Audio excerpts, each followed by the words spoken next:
இயேசுவின் நாமத்தினால உம்முடைய சமூகத்தை நோக்கி நாங்கள் பார்க்கிறோம். உம்முடைய வார்த்தையை பெற்று நீர் எங்களுக்கு தருவீராக.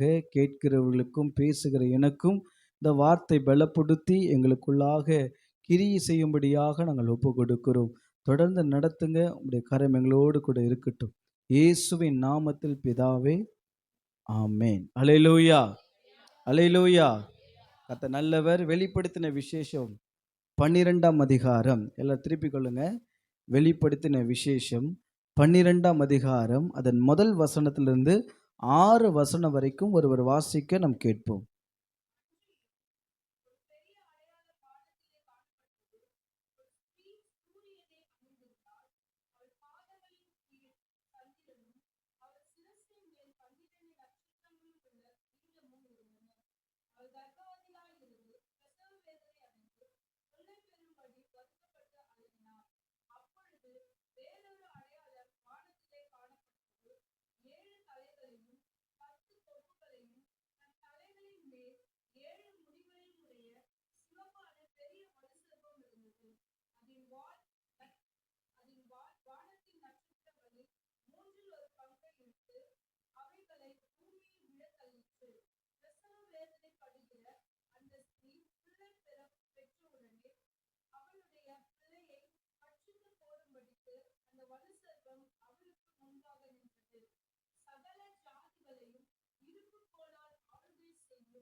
ஸ்திரீயானவள் வனாந்திரத்துக்கு ஓடி போனாள்,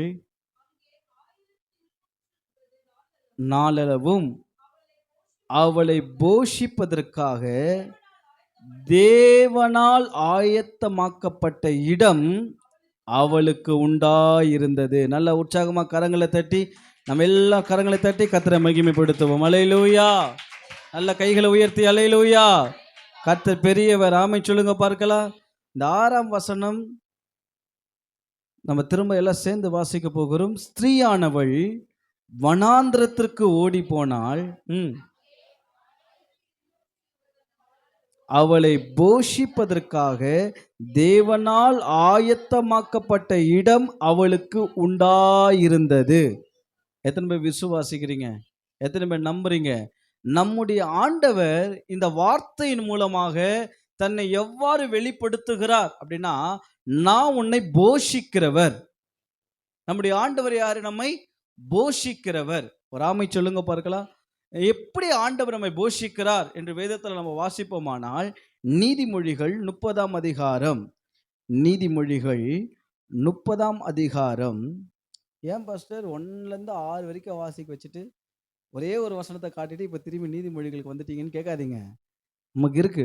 திரும்ப நம்ம அங்கே போவோம். நீதிமொழிகள் 30ஆம் அதிகாரம், பிரைஸ் தி லார்ட், அதன் 9வது வசனத்தை ஒருவர் வாசிக்க நாம் கேட்போம்.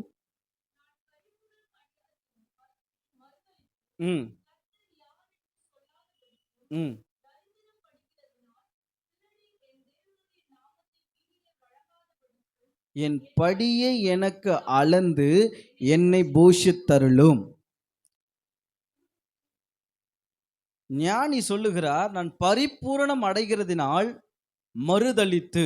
ஒரு மனுஷன் ரொம்ப பரிபூரணமா ஆயிட்டான் அப்படின்னா, அவனுக்கு வியாதி இல்லை, அவனுக்கு பண கஷ்டம் இல்லை, பொருளாதார கஷ்டம் இல்லை அப்படின்னா, அந்த மனுஷன் என்ன பண்ணுவானா, தேவனை சத்தமா சொல்லுங்க, மறுதளிச்சிருவான். இன்னைக்கு ஏன் நம்ம எல்லாம் சபைக்கு வருகிறோம், ஏன் ஆண்டவர் ஆராதிக்கிறோம்னா, நம்ம ஏதோ ஒரு விதத்தில் என்ன பண்றோம், குறைவுபட்டு இருக்கிறோம் இல்ல. எல்லாத்துல மனுஷன் பரிபூர்ணம் ஆயிட்டானா, குறைவுபட்டிருக்கும் பொழுதே தேவனை எப்படி ஆராதிக்கிறோம் பாருங்க. இன்னும் நம்ம பூரணமாயிட்டோம்னா, புரியுதா உங்களுக்கு? அப்ப பூரணமாயிட்டோம்னா என்ன பண்ணுவானா, மறுதளிப்பானா. கர்த்தர் யார் என்று சொல்லாதபடி தரித்திரப்படுகிறதினால், ரொம்ப தரித்திரமாயிட்டா என்ன பண்ணிடுவான், திருடி யார் பேரை கெடுப்பான், தேவனுடைய நாமத்தை வீணில. நீங்களா ஒரு கிறிஸ்தவனடா, திருடுறியடா, ஏசப்பாவை கும்பிடுறியே, கர்த்தரை தொழுது கொள்றியே, பசி மயக்கம், வீட்டில் பொருளாதாரம் இல்லை, அதெல்லாம் என்ன பண்ணிட்டேன், நான் திருடிட்டேன் அப்படின்னு சொல்லாம, 3வது காரியம் பாருங்க, அவர் என்ன சொல்றாரு, என் படியை எனக்கு அளந்து என்னை போஷித்தருளும். புரியுதா உங்களுக்கு? இந்த வார்த்தை புரியுதா? எனக்கு நிறையவும் கொடுத்துடாதீங்க, எனக்கு கொடுக்காமையும் இருந்துடாதீங்க. எனக்கு எப்படி கொடுங்கன்னு ஞானி கேட்கிறாருன்னா, இன்னைக்கு என்னவோ அதை எனக்கு என்ன பண்ணுங்க, அளந்து போஷிங்க.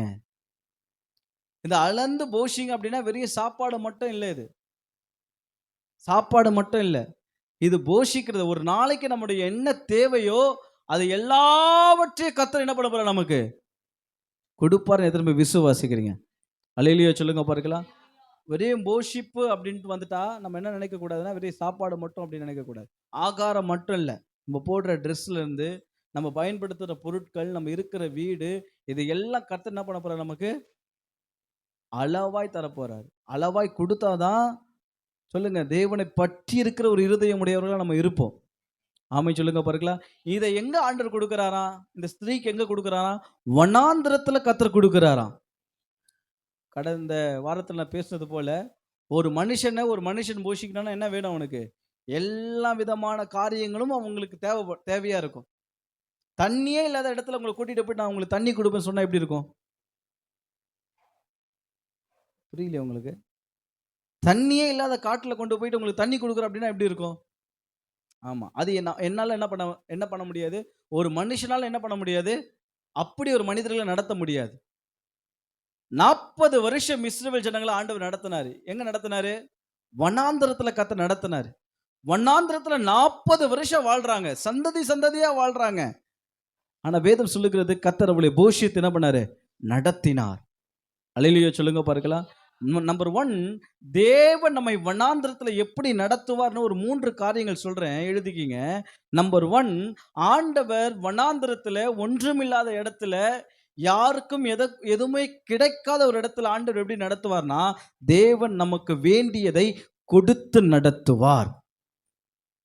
எப்படி நடத்துவார்? ஆமா, வேண்டியதை கொடுப்பார். சொல்லுங்க, என்ன கொடுப்பாரு? நல்லா வாயை திறந்து சொல்லணும். எப்படி கொடுப்பாரு? வேண்டியதை கொடுப்பாரு. உங்களுக்கு இன்னைக்கு என்ன வேணும், அதை கர்த்தர் என்ன பண்ணுவார்? உங்களுக்கு கொடுப்பார். உங்களுக்கு என்ன தேவை, அதை கர்த்தர் என்ன பண்ணுவார்? கொடுப்பார். நீங்க யாத்ராகமம் புஸ்தகம் 16ஆம் அதிகாரம் திருப்பிக் கொள்ளுங்க. யாத்ராகமம் புஸ்தகம் 16ஆம் அதிகாரம் அதன் 15ஆம் வசனத்திலிருந்து ஒரு வாசிக்க நாம் கேட்போம். யாத்ராகமம் புஸ்தகம் 16ஆம் அதிகாரம் அதன் 15ஆம் வசனத்திலிருந்து வாசிங்க. இஸ்ரவேல் புத்திரர் அதை கண்டு அது என்னது என்று அறியாதிருந்து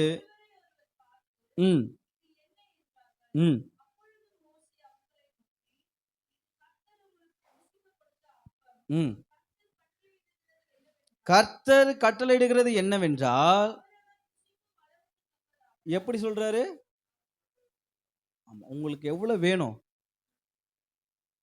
உங்களால எவ்வளவு சாப்பிட முடியும், அவர் புசிக்கும் அளவுக்கு தக்கதாக அதில் எடுத்து சேர்க்க கடவீர்கள். உங்களில் உள்ள ஆத்துமாக்களின் லக்கத்தின்படி. உங்களுடைய ஆத்துமாக்களின் லக்கத்தின்படி உங்க குடும்பத்துல 4 பேர் இருந்தாங்கன்னா, 10 பேர் இருந்தாங்கன்னா, அன்னைக்கு கர்த்தர் என்ன வேணுமோ என்ன பண்ணுவாரு? ஒருவேளை உங்களுடைய சிச்சுவேஷன், உங்களுடைய சூழ்நிலை ஒரு வனாந்திரமான சூழ்நிலையா இருக்கலாம். ஆனா அந்த வனாந்திரமான சூழ்நிலையிலும் கர்த்தர் உங்களை கரெக்டா, உங்களுக்கு தேவையை அறிந்து உங்களை என்ன பண்ணுவாரு? போஷிப்பார். பொல்லாத தகப்பனே என்ன பண்றானா, பிள்ளைங்களுக்கு நல்ல ஈவுகளை தரானா. இந்த பூமியில இருக்கிற பொல்லாதவர்களாகிய நாமே நம்ம பிள்ளைகளுக்கு என்ன பண்றோம்? நல்ல ஈவுகளை தரும். தேவைகளை என்ன தேவையோ அதை கொடுக்கிறோம். அதை விட நம்முடைய ஆண்டவர் பரம பிதாவா இருக்கிறார். அவர் வனாந்திரத்தில் எப்படி போஷிக்க போகிறாரு? சொல்லுங்க, வனாந்திரத்தில் எப்படி போஷிக்க போறாரு? வேண்டியதை தந்து போஷிக்க போகிறார். இந்த வனாந்திரத்தோடைய சூழ்நிலை என்னது? அது ஒன்றுமே இருக்காது அந்த இடத்துல. ஒரு மனுஷனால் உங்களை போஷிக்க முடியும்னா முடியாது. ஏன்னா அது வனாந்திரமான இடம். வனாந்திரத்துல யாரால போஷிக்க முடியும் கேட்டீங்கன்னா, தேவனால் மாத்திரம் தான் போஷிக்க முடியும். அதுதான் ஆகார் வனாந்திரத்துல விடும் பொழுது யாரை தேடி போனான்னா, தேவனை தேடி போனான். என்னை காண்கிறவரை நான் கண்டேன் என்று சொல்லி முதல் முறையா வனாந்திரத்துல பார்த்தவரை 2வது முறை ஆபிரகாம் வெளியே துரத்தும் போது யாரை தேடினா? அலைந்து திரிந்தா தேவனை தேடினா. ஏன்னா தெரியும், வனாந்திரத்துல எனக்கு தேவையை யார் சந்திக்க முடியும்? தேவன் ஒருவர் மாத்திரம் தான் சந்திக்க முடியும். அல்லேலூயா சொல்லுங்க பார்க்கலாம். இந்த ஆராதனை நான் ஒன்றுமே இல்லாம எம்டியா ஆண்டவரே தேவையே இல்லாம நான் வந்து உட்கார்ந்து இருக்கிறேன் அப்படின்னா எனக்கு கர்த்தர் சொல்லுகிறார், உனக்கு வேண்டியதை கர்த்தர் கொடுப்பார். அல்லேலூயா. விசுவாசிக்கிறீங்களா? எத்தனை பேர் நம்புறீங்க? வனாந்திரத்தில் நம்மளை போஷிக்கிற கர்த்தர். இரண்டாவது கர்த்தர் நம்மளை எப்படி போஷிக்க போகிறார்? வாசிங்க பார்க்கலாம். 1 ராஜாக்களின் புஸ்தகம் 17ஆம் அதிகாரம். இதெல்லாம் நான் காண்பிக்கிற இந்த காரியங்கள் எல்லாம் வனாந்திரத்தில் கர்த்தர் நடத்தினது. வாசிங்க 1 ராஜாக்களின் புஸ்தகம் 17ஆம் அதிகாரம். 1 ராஜாக்களின் புஸ்தகம் 17ஆம் அதிகாரம் 2லிருந்து 6 வரைக்கும் வாசிங்க. ம்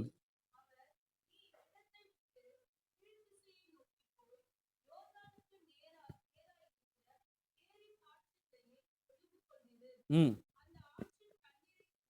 ம் ம்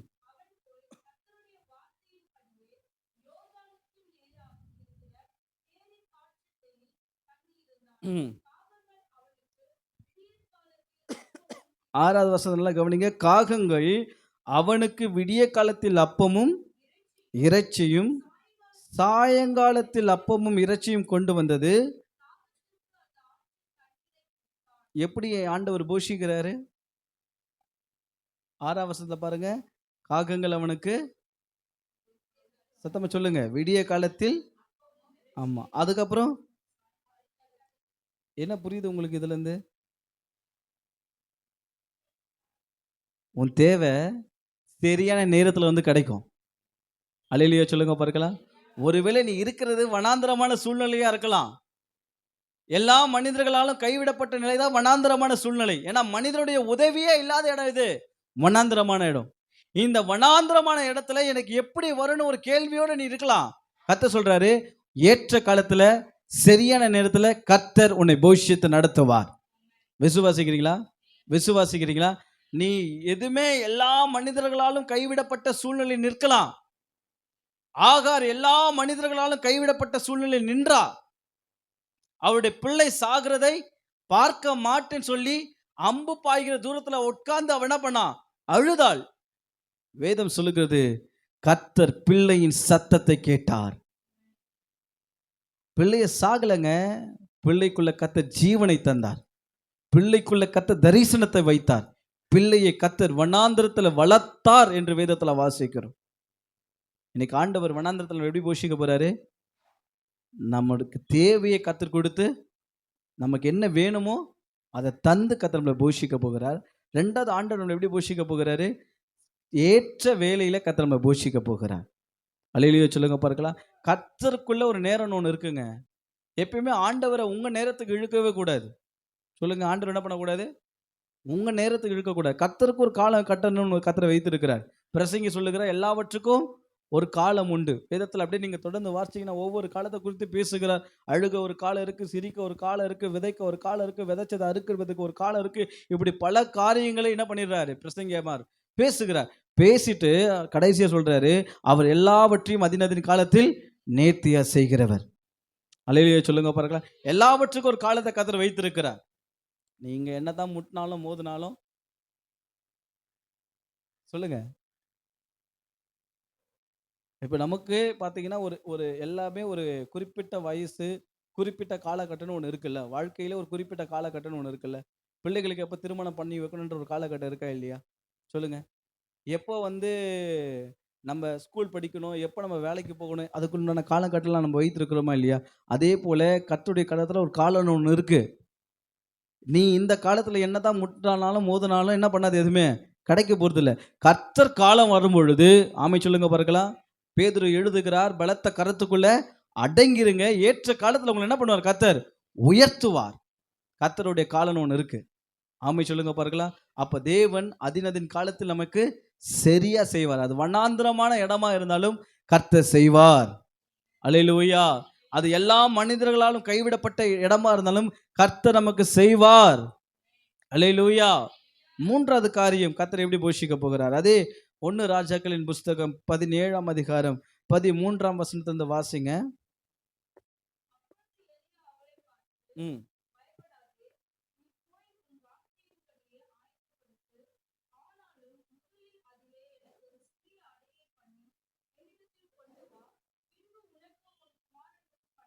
ம், ம், ம்,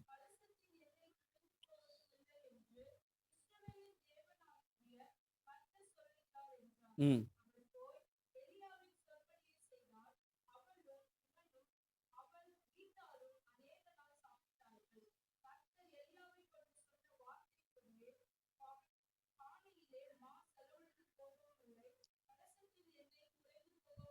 இங்க எப்படி போஷிக்கிறாரு? குறைவே இல்லாம போஷிக்கிறாரு. ஆமை சொல்லுங்க பார்க்கலாம். நம்பர் 1 எப்படி போஷித்தாரு இஸ்ரவேல் ஜனங்கள? அளவுக்கு வேண்டியத கர்த்தர் குடுத்து என்ன பண்ணாரு? போஷித்தார். 2வது ஆண்டவர் எப்படி போஷித்தாரு? சரியான கட்டத்துல கர்த்தர் என்ன பண்ணுவாரு? நம்மை போஷிப்பார். 3வது எப்படி போஷிப்பாரு? குறைவே இல்லாம போஷிப்பார். திராட்சரசம் குறைவுபடும் பொழுது கர்த்தர் அங்க என்ன கொடுத்தாரு? நிறைவானதை கர்த்தர் கொடுத்தார். அல்லேலூயா சொல்லுங்க பார்க்கலாம். நம்முடைய சூழ்நிலை ஒரு வனாந்தரமான சூழ்நிலையா இருக்கலாம். அந்த வனாந்தரமான சூழ்நிலையில தேவனால் மாத்திரமே இப்படிதான் போஷிக்க முடியும். அந்த வனாந்தரமான சூழ்நிலையிலும் நமக்கு என்ன வேணுமோ அதை கர்த்தர் கொடுப்பார். அந்த வனாந்தரமான சூழ்நிலையிலும் தேவன் தம்முடைய காலத்தின்படி எல்லாவற்றையும் செய்வார். அந்த வனாந்தரமான சூழ்நிலையிலும் தேவன் நம்மை குறைவே இல்லாமல் நடத்துவார். அல்லேலூயா, அல்லேலூயா. யாரை கர்த்தர் நடத்தினாரு? இந்த வனாந்தரமான சூழ்நிலை இந்த ஸ்திரீ எப்படி கர்த்தர் போஷித்தாரு? சொல்லுங்க. 3 காரியம் சொல்லுங்க. அவளுக்கு எப்படி கொடுத்திருப்பாரு? வேண்டியதை கொடுத்திருப்பாரு. அப்புறம் ஆமா, நீங்க ஜெபிக்கிறதுக்கு முன்பாகவே உங்களுக்கு என்ன வேணும் என்பதை, ஆமா, நம்ம ஜெபிக்கிறதுக்கு முன்னாடி நம்ம போய் முழங்கால் போடும்போது நமக்கு என்ன வேணும் என்பதை கர்த்தர் என்ன பண்றாராம்? அறிந்திருக்கிறார். அப்ப நம்ம வேண்டியதெல்லாம் கர்த்தர் என்ன பண்ணியிருக்கிறாரு? அறிந்திருக்கிறார். அப்ப இந்த ஸ்திரீ ஆண்டவர் எப்படி போஷித்திருப்பாரு? வேண்டியதை கொடுத்திருப்பாரு. அப்புறம் சரியான நேரத்தில் அவளுக்கு என்ன பண்ணியிருப்பாரு? எல்லாவற்றையும் தந்திருப்பாரு. 3வது அந்த வனாந்தரத்தில் எப்படி சாப்பிட்டிருப்பா? எப்படி போஷிக்கப்பட்டிருப்பா? குறைவே இல்லாம போஷிக்கப்பட்டிருப்பா. அல்லேலூயா சொல்லுங்க பாருங்களேன். எத்தனை பேருக்கு அந்த ஸ்திரீயை போல கர்த்தரை நடத்தணும்னு விருப்பப்படுறீங்க? விருப்பம் இருக்கா? பாஸ்டர், ரொம்ப குறைவோடு இருக்கிறேன், என் வாழ்க்கையில குறைவு தான் அதிகமா இருக்கு, என் வாழ்க்கையில தேவைகள் சந்திக்கப்பட மாட்டுது, என் வாழ்க்கையில என் காலங்கள் கடந்து போயிட்டே இருக்குது. இல்ல சிலர் ஒரு திருமண காரியம் ஒன்று இருக்கும். அந்த வயசெல்லாம் என்ன பண்ண ஒரு குடும்பங்கள்ல கடந்து போயிட்டு, எனக்கு தெரிஞ்ச ஒரு அம்மா சொன்னாங்க, 2 பிள்ளைங்களுக்கு கல்யாணம் பண்ணணும், ஆனால் வயசு என்ன பண்ணுது? தாண்டி போயிட்டே இருக்குது. திருமண வயதை என்ன பண்ணியாச்சா? தாண்டியாச்சா. ஆனா தேவன் போஷிப்பார் அப்படின்னா ஒரு குடும்பத்தை அதினதின் காலத்துல எல்லாம் நேர்த்தியா செய்வார். அல்லேலூயா சொல்லுங்க பார்க்கலாம். காலம் தாமதம் ஆனாலும் அது நேர்த்தியா இருக்கும். புரியுதா உங்களுக்கு? காலம் தாமதம் ஆனாலும் அது எப்படி இருக்கும்? நேர்த்தியா இருக்கும். உங்களுக்குரியதை கர்த்தர் உங்களுக்கு கொடுப்பார். அது காலமும் நேரமும் அதிகமா எடுத்துக்கொண்டாலும் கர்த்தர் நேர்த்தியானதை கொடுப்பார். அல்லேலூயா சொல்லுங்க பார்க்கலாம். யாரை கர்த்தர் இப்படி போஷித்தாரு? சொல்லுங்க. வனாந்தரத்தில் இருக்கிற அந்த ஸ்திரீ. அந்த ஸ்திரீ என்றவள் யார்? அதை தான் நம்ம தியானிக்க போகிறோம். இன்னைக்கு நீங்களும் நானும் இந்த வனாந்தரத்துல ஓடின அந்த ஸ்திரீயை போல இருப்போமானால், வனாந்தரத்துல போஷிக்கப்பட்ட அந்த ஸ்திரீயை போல உங்களோட வாழ்க்கை என்னோட வாழ்க்கை இருக்குமானால், வனாந்தரமான சூழ்நிலையிலும் தேவன் நம்மை நடத்துவார். அல்லேலூயா சொல்லுங்க பார்க்கலாம். இப்ப திருப்பிக் கொள்ளுங்க. அதே வெளிப்படுத்தின விசேஷம் 12ஆம் அதிகாரம், பிரைஸ் தி லார்ட், 6ஆம் வசனத்தை திரும்பி வாசிங்க. ஸ்திரீயானவள் வனாந்திரத்துக்கு ஓடி போனால் போஷிப்பதற்காக அவளுக்கு உண்டாயிருந்தது. எத்தனை பேர் விசுவாசிக்கிறீங்க? எத்தனை பேர் நம்புறீங்க? இப்ப அந்த ஸ்திரீயை கர்த்தர் எப்படி போஷிக்கிறாரு? வேண்டியதை தராரு, குறைவே இல்லாம தராரு, சரியான நேரத்துல எல்லாமே கர்த்தர் என்ன பண்றாரு? கொடுத்து ஆசீர்வதிக்கிறார். இந்த ஸ்திரீயை போல உங்க வாழ்க்கை என் வாழ்க்கை இருக்குமானால் வனாந்திரமான சூழ்நிலை கர்த்தர் நடத்துவார். நீங்க திரும்ப சொல்றேன், போஷிப்புனா வெறும் சாப்பாடு மட்டும் கணக்குல வச்சுக்க கூடாது. அதுவும் இருக்கு. மற்றபடி நம்முடைய வாழ்க்கைக்கு என்ன வேணுமோ அதெல்லாம் கர்த்தர் என்ன பண்ணுவாரு? சமாதானம் வேணுமா, சுகம் வேணுமா, வாழ்வு வேணுமா, நீடிய வாழ்வு வேணுமா, தயவு வேணுமா, எல்லாவற்றையும் கர்த்தர் என்ன பண்ணுவாரு? தருவார். இதெல்லாம் போஷித்து கர்த்தர் என்ன பண்ணுவார்? நடத்துவார். நீங்களால யாரா இருக்கணும்? அந்த ஸ்திரீயை போல இருக்கணும். இந்த ஸ்திரீ யாரு? இவளை எதற்கு அடையாளமா காண்பிக்கப்படுது அப்படின்னா, இவ சபைக்கு அடையாளமா இருக்கிறா. சொல்லுங்க. இந்த ஸ்திரீ யாரு? சபைக்கு அடையாளமா இருக்கிறா. சபைனா யாரு? சபைனா யாரு? நல்லா சத்தமா சொல்லுங்க. நீங்க தான் சபை. நீங்களும் நானும் தான் யாரு? சபை. ஆமை சொல்லுங்க பாருங்க. இந்த கட்டிடம்லாம் இல்ல சபை. நீங்களும் நானும் தான் சபை. ஆமை சொல்லுங்க பார்க்கலாம். அல்லேலூயா, அல்லேலூயா.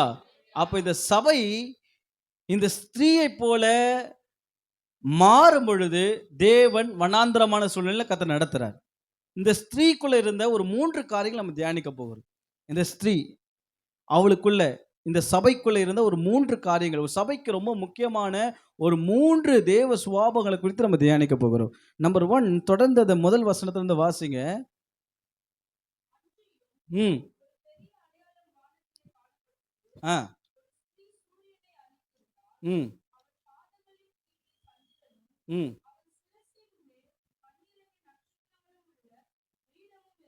ம்.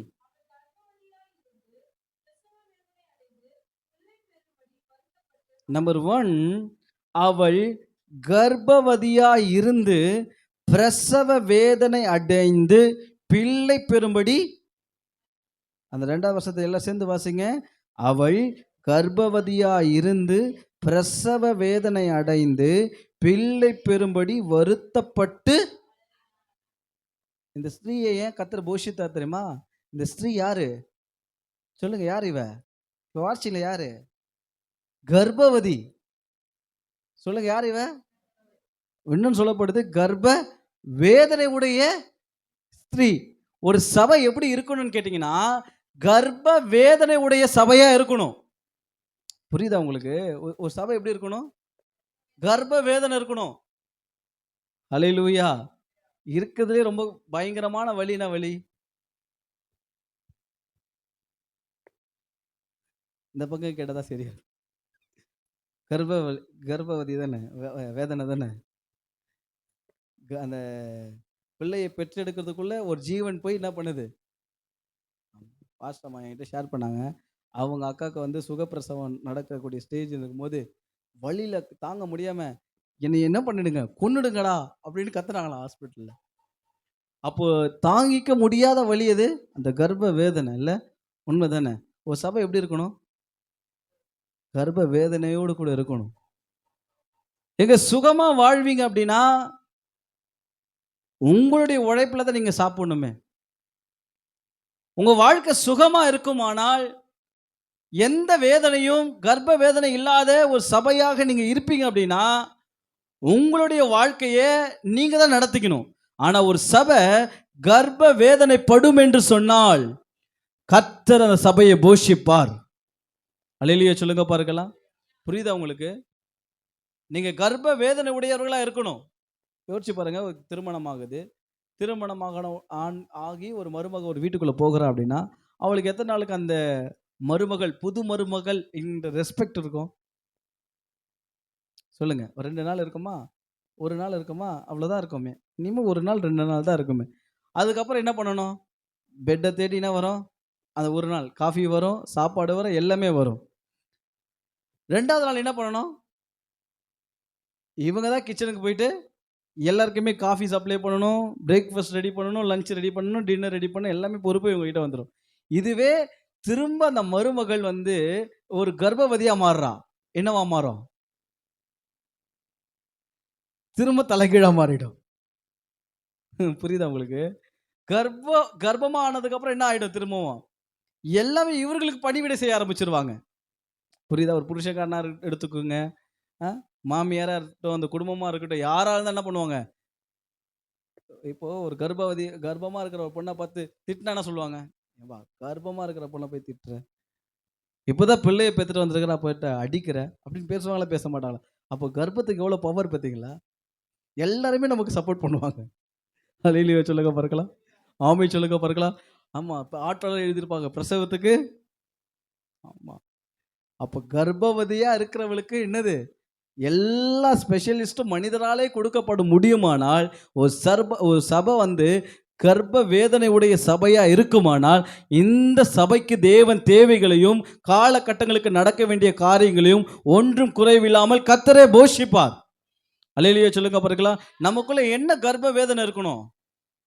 வாசிங்க பார்க்கலாம். கலாத்தியர் பவுல் சொல்லுகிறார். அவருக்குள்ள இருக்கிற கர்ப்ப வேதனை சொல்றாரு பாருங்க. வாசிங்க கலாத்திய 4ஆம் அதிகாரம். கலாத்திய 4ஆம் அதிகாரம் அதன் 19வது வசனத்தை ஒரு வாசிக்க நாம் கேட்போம். கலாத்திய 4ஆம் அதிகாரம் 19வது வசனத்தை வாசிங்க. ஆ ம் கிறிஸ்து உங்களுக்குள்ளே வாசிங்க. கிறிஸ்து உங்களுக்குள்ளே உருவாகும் அளவு உங்களுக்காக மறுபடியும் கர்ப்ப வேதனைப்படுகிறேன். எது நம்முடைய வேதனையா இருக்கணும் சொல்லுங்க பார்க்கலாம். ஒரு சபை ஊழியக்காரரா இருக்கக்கூடிய பவுல் சொல்றாரு, நீங்க கிறிஸ்து உடையவர்களா மாறணும். அதற்காக நான் என்ன பண்றேன்? கர்ப்ப வேதனைப்படுறேன். அப்போ சபைக்கும் பாஸ்டருக்கு மட்டும் நீங்க கிறிஸ்தவர்களை போல வாழணும் அப்படின்றது இல்ல, உங்களுக்கு அந்த வேதனை இருக்கணும். ஒரு ஆமை சொல்லுங்க பார்க்கலாம். அவன் பிள்ளையை எப்படியாவது பாஸ் பண்ண படிக்க வைக்கணும்ட்டு அம்மா அப்பா எங்கெல்லாம் இருக்கோ அங்கெல்லாம் கடனை கூட நான் வாங்கி டியூஷன் சேர்த்து அதை பண்ணி இதை பண்ணி எல்லாம் செஞ்சிருவாங்க. செஞ்சுட்டு எப்படியாவது இந்த எக்ஸாம் என்ன பண்ணிடு பாஸ் ஆயிடு என்கின்ற வேதனை அப்பா அம்மாவுக்கு மட்டும் இருந்தா போதாது, பிள்ளைக்கும் இருக்கணும். ஒரு ஆமை சொல்லுங்க பார்க்கலாம். பாஸ்டர் மட்டும் நினைக்க கூடாது, என் ஜனங்க எப்படியாவது கிறிஸ்துவ போல மாறணும், கிறிஸ்துவ போல வளரணும், அதுக்காக நான் வேதனைப்படுறேன். இந்த வேதனை எனக்குள்ள இருந்தா மட்டும் உங்களை கர்த்தர் போஷிக்க மாட்டேன். இந்த வேதனை யாருக்கு வரணும்? உங்களுக்கும் வரணும். ஆமை சொல்லுங்க பார்க்கலாம். இந்த வேதனை உடைய சபையை பார்த்து கர்த்தர் சொல்றார், வனாந்தரத்திலும் நான் உன்னை போஷிப்பேன். அல்லேலூயா. கிறிஸ்துவின் சாயல் நமக்குள்ள இருக்கா? எங்க சபைக்கு வர்றதுல விஷயமே இல்லைங்க. சபைக்கு வர்றதுல விஷயமே கிடையாது. எதுதான் விஷயமே? நீங்க கிறிஸ்துவின் சாயல் உடையவர்களா மாறணும், இயேசுவை பிரதிபலிக்கணும். இந்த உலகத்துல இருக்கிற ஜனங்கள் நீ கிறிஸ்தவனா என்பதை பார்க்கறதை விட கிறிஸ்துவின் கிரியைகள் உன்னிடத்துல இருக்கிறத தான் பார்ப்பாங்களே. ஒரு இடத்துல நின்று கோவப்படுற என்ன சொல்லுவாங்க? நீ சர்ச்சைக்கு போற ஆளுன்னு தெரியும், நீ இயேசுவை வணங்குற ஆளுன்னு தெரியும், நீ தேவனை தொழுது கொள்ளுகிற ஆளுன்னு தெரியும். இப்படிப்பட்ட நபர் ரோட்ல நின்று இறங்கி கோபப்படும் போது சுத்தி இருக்கிற ஜனங்கள் என்ன சொல்லுவாங்க? சொல்லுங்க. சுத்தி இருக்கிற ஜனங்க என்ன சொல்லுவாங்க? கிறிஸ்தவனா இருக்கிற கோபப்படுறியா? உங்க வீட்லயே எடுத்துக்கங்க. நீங்க உங்க கணவரை ஏறி ஒரு வார்த்தை பேச என்ன சொல்லுவாங்க? இதெல்லாம் சர்ச்சுக்கு போதான் சொல்லுவாங்க, சொல்ல மாட்டாங்க. அம்மா வேகமா தலையாட்டு வாரம் யாருக்கு தீர்க்க தரிசனமா இருக்குது இல்லையோ அவங்களுக்கு ரொம்ப தீர்க்க தரிசனமா இருக்கும். எங்க சபை ஒரு குடும்பத்துல 4-5 பேர் இருக்கிறாங்கன்னா 4-5 பேரை ரட்சிக்கப்படல, நீ ஒரு ஆள் தான் ரட்சிக்கப்பட்டு சபைக்கு வந்துட்டு இருக்கீங்க. சபைக்கு வந்திருக்கிற நீங்க உங்க சுவாபம் மாறலன்னா உங்களை பார்த்து என்ன சொல்லுவாங்க? நீ எல்லாம் என்ன பண்ற? சர்ச்சுக்கு போறியா? அப்ப சர்ச்சுக்கு போறத பெரிய பெரிய விஷயமா பார்க்கல. எதை பெரிய விஷயமா பார்க்கறான்? உன் சுவாபம் மாறலையே, அதை தான் பார்க்கறான். உன் நற்கிரியை மாறலையே. நீ கிறிஸ்தவன் என்பதற்கு பேர் மாத்திரம் வச்சுக்கிட்டா போதாது, நீ கிறிஸ்துவுடைய நற்கிரியைகளை செய்கிறவர்களா இருக்கணும். அதற்கு வேதனைப்படணும். ஐயோ ஆண்டவரே, எனக்குள்ள நிதானம் இல்லையே, எனக்குள்ள பொறுமை இல்லையே, நான் கோவப்படுறேனே, நான் வேதனைப்படுறேனே, நான் இச்சையில மாட்டி இருக்கிறேனே, நான் இப்படிப்பட்ட பாவத்தில் இருக்கிறேனே, என்னை விடுதலையாக்குங்க, எனக்குள்ள நிம்மதி இல்லையே, எனக்குள்ள சமாதானம் இல்லையே. ஏசு சமாதானமா அந்த பூமியில வாழ்ந்தாரா இல்லையா? சமாதானமா இருந்தா. நீ சமாதானமா படுக்கிறியா? நீங்க சமாதானமா இருக்கீங்களா? உங்களால சமாதானமா இருக்க முடியுதா? யோசிச்சு பாருங்க. இன்னைக்கு கிறிஸ்தவர்கள் உடையவர்களா நம்ம இருக்கிறோமா? கிறிஸ்துவை போல நம்ம மாறி இருக்கிறோமா? நல்லா கவனிங்க. கிறிஸ்துவா மாற முடியாது உங்களால, ஆனா கிறிஸ்துவ போல மாறுவதற்காக தான் அழைக்கப்பட்டிருக்கீங்க. புரியுதா உங்களுக்கு? நான் திரும்ப சொல்லட்டா? நீங்க கிறிஸ்துவா மாற முடியாது, ஆனா கிறிஸ்துவை போல மாறுவதற்காக அழைக்கப்பட்டிருக்கீங்க. எல்லாம் உங்களுக்கு அதை பத்தி விளக்கம் வந்துருச்சா? கிறிஸ்துவை குறித்ததான அந்த விளக்கம் வந்துருச்சா? அந்த அறிவு வந்துருச்சா? வாசிக்க பார்க்கலாம். 1 கொரிந்தியர் பிரைஸ் தி லார்ட் 2ஆம் அதிகாரம் 2ஆம் வசனத்தை வாசிங்க. 1 கொரிந்தியர் 2ஆம் அதிகாரம் 2ஆம் வசனத்தை வாசிங்க. இயேசு கிறிஸ்துவை சிலுவையில் அறையப்பட்ட அவரே அன்றி வேறொன்றையும் உங்களுக்குள்ளே அறியாதிருக்க தீர்மானித்திருந்தேன். போதும். பவுல் என்ன சொல்லுகிறார் சபையை பார்த்து? சபைக்கு என்ன அறிவு இருக்கணும்னு கேட்டீங்கன்னா, அவரை அறிகிற அறிவு மட்டும் தான் இருக்கணும். சிலுவையில் அறியப்பட்ட இயேசுவை குறித்த அறிவு மட்டும் தான் இருக்கணும். மற்ற எந்த அறிவும் சபை என்ன பண்ண தேவையில்ல, வளர்த்துக்க தேவையில்லை. மற்ற எல்லா அறிவும் வீணு. கிறிஸ்துவை அறிகிற அறிவே உங்களுக்கு ஜீவனா இருக்கும். எங்க ஆண்டவர் அறிஞ்சிட்டீங்களா? இயேசு யாருன்னு தெரியுமா? சபைனா என்னன்னு புரிஞ்சுக்கிட்டீங்களா? ஊழியனா என்னன்னு புரிஞ்சுக்கிட்டீங்களா? இன்னும் அந்த அறிவு இல்லை அப்படின்னா, வனாந்திரம் இல்லைங்க, எல்லாம் செழிப்பா இருக்கிற இடத்துல கூட கர்த்தர் உங்களை நடத்த மாட்டார். புரியுதா உங்களுக்கு? எல்லாம் செழித்து இருக்கிற இடத்துல கூட தேவன் உங்களை நடத்த மாட்டாருங்க. ஆண்டவர் உங்களை வனாந்திரத்துல நடத்தணும் அப்படின்னா, உங்களை போஷித்து நடத்தணும் அப்படின்னா, உங்களுக்குள்ள என்ன அறிவு இருக்கணும்னா, கிறிஸ்துவை அறிகிற அறிவு இருக்கணும். பாஸ்டரை குறித்து அறிகிற அறிவு இல்ல, உங்களுக்கு கிறிஸ்துவை குறித்து அறிகிற அறிவு இருக்கணும். உங்க பக்கத்துல உட்கார்ந்துட்டு இருக்கிற விசுவாசியை குறித்து அறிகிற அறிவு இல்ல, உங்களுக்கு கிறிஸ்துவை குறித்து அறிகிற அறிவு இருக்கணும். இன்னைக்கு அநேகர் பக்கத்துல இருக்கிறவங்க நல்லா விசாரிச்சு வச்சிருக்கிறாங்க. அவங்க எங்க வீடு இருக்கிறாங்க, என்ன நம்பர் வச்சிருக்கிறாங்க, எத்தனை பேர் அவங்க வீட்டுக்குள்ள இருக்கிறாங்க, அந்த அறிவு இருக்கு. கிறிஸ்துவ குறித்து அறிஞ்சிருக்கீங்க கேட்டா, அவர் யாருன்னா, அவர் வந்து இந்து கடவுள், முஸ்லீம் கடவுள், அவர் ஒரு தெய்வம் சொல்லிட்டு போறார். யாரு? சர்ச்சுக்குள்ள வரவும் சொல்லிட்டு போறான். அப்படி இல்லைங்க. இயேசுவை குறித்த அறிதல் நமக்கு எங்க இருக்கு? அவன் சொல்லட்டுமா? சபைக்குள்ள தேவனை அறிகிற அறிவு இருந்துட்டாலே சபை கூடி வரதை விட மாட்டீங்க. உண்மைதானே? கிறிஸ்துவை அறிகிற அறிவு இருந்தாலே சபை கூடி வரும்போது நீ என்ன பண்ண மாட்டீங்க? விட மாட்டீங்க. ஏன் நம்ம உனக்கு அந்த பயம் இருக்கும்? ஏன்னா இயேசு எப்போ வருவாரு? இயேசு எங்க வெளிப்படுவாரு? சபைக்குள்ளதான் வெளிப்படுவாரு. சபை நடந்துட்டு இருக்கும்போது தான் வருகை வரும். சபை நடந்து கொண்டிருக்கும் போது தான் கர்த்தருடைய வருகை வந்து மகிமையில் எடுத்துக்கொள்ளப்படுவாங்க. அப்ப வீட்டுல பெட்ஷீட் போத்தி தூக்கிட்டு தான் நீ போயிடுவியா பரலோகத்துக்கு? போயிடுவீங்களாங்க? அதுதான் பவுல் சொன்னார், சபை கூடி வருகிறதை விட்டு விடாதீங்க. யாரை விட்டுறாதீங்க. அத உனக்கு பேசிக் அறிவே இல்ல. பேசிக் அறிவு இல்லாத நீங்க கிறிஸ்தவங்க கிடையாது. தேவன் வனாந்திரத்தில் உங்களை நடத்தணும்னா தேவனை அறிகிற அறிவு உங்களுக்கு வேணும். 10-15 வருஷத்துக்கு முன்னாடி அந்த மொபைல் அறிவு இருக்கு நமக்கு இல்ல. அது எப்படி ஆஃப் பண்ண, எப்படி ஆன் பண்ண, வாட்ஸ்அப் என்ன, ஃபேஸ்புக் என்ன, ட்விட்டர் என்ன, யூடியூப் என்ன, எல்லாமே நம்ம அறிஞ்சு வச்சிருக்கிறோம். ஆனா 10-15 வருஷமா சபைக்கு போனாலும் இன்னும் பைபிளை பத்தியே நமக்கு தெரியாது. ஆதியாகமம் எடுனா வெளிப்படுத்தின விசேஷத்தை வச்சுனது. எசேக்கியேல் அப்படின்னா புதிய ஏற்பாடுல தேடிட்டு இருக்குது. அப்புறம் வந்து சொல்றது, ஆண்டவர் எனக்கு இரக்கமே செய்ய மாட்டாரு, கர்த்தர் என்னை நடத்த. முதல்ல தேவனை அறிகிற அறிவுல வளருங்க. எதுக்கு நம்ம பிரசங்கம் பண்றோம்? எதுக்கு நம்ம உயிரை கொடுத்து பிரசங்கம் பண்றோம்? நீங்களா தேவனை அறிகிற அறிவுல வளரணும். அல்லேலூயா சொல்லுங்க பார்க்கலாம். இந்த அறிவு உங்களுக்கு வந்தாதாங்க வனாந்திரத்திலும் கர்த்தர் உங்களை போஷிப்பாரு. தேவன் உங்களை நடத்துவாரு. தேவன் நடத்தாம இருந்தீங்கன்னா வனாந்திரத்துல பாதியிலே இஸ்ரவேல் ஜனங்கள் அழிந்து போனாங்க. அதுபோல அழிந்து போயிடுவீங்க. உங்க வாழ்க்கை அழிந்து போகாமல் நீங்கள் சரியான வழியில் நடக்கப்படணும்னா தேவன் உங்களை நடத்தணும். அதுக்கு உங்களுக்கு என்ன வேணும்? தேவனை அறிகிற அறிவை நான் வளர்த்துக்கணும் என்கின்ற வேதனை உங்களுக்கு இருக்கணும். இத்தனை வருஷமா சர்ச்சுக்கு போறேனே, இத்தனை வருஷமா பிரசங்கத்தை கேட்கிறேனே, இத்தனை வருஷமா நான் கோவிலுக்கு போறதெல்லாம் வேஸ்ட், இன்னும் பைபிளை பத்தி எனக்கு தெரியல, இயேசுவை பத்தி தெரியல என்கின்ற வேதனை உனக்கு இருக்கணும். இருக்கா? இருக்காங்க? அப்படி இருக்கா? உன் பிள்ளைக்கு ஃபீஸ் கட்டி ஸ்கூல் படிக்க வச்சுட்டா அந்த பிள்ளை சரியா படிக்கலன்னு உனக்கு எவ்வளவு கோபம் வருது. இத்தனை வருஷமா போறிய ஸ்கூலுக்கு, உனக்கு இது கூடமா தெரியல? இத்தனை வருஷமா நான் சபையில உட்கார வச்சிருக்கிற ஆண்டவர், உங்களுக்கு என்ன தெரியுது இயேசுவை பத்தி? என்னங்க தெரியுது இயேசுவை பத்தி? யோசிச்சு பாருங்க. கொஞ்சம் நிதானமா திங்க் பண்ணி பாருங்க. நான் எந்த அளவுல இருக்கேன்? இன்னைக்கு கர்த்தரிடத்துல மிஸ்டேக் இருக்கா, இல்லை என்னுடைய வாழ்க்கையில மிஸ்டேக் இருக்கா?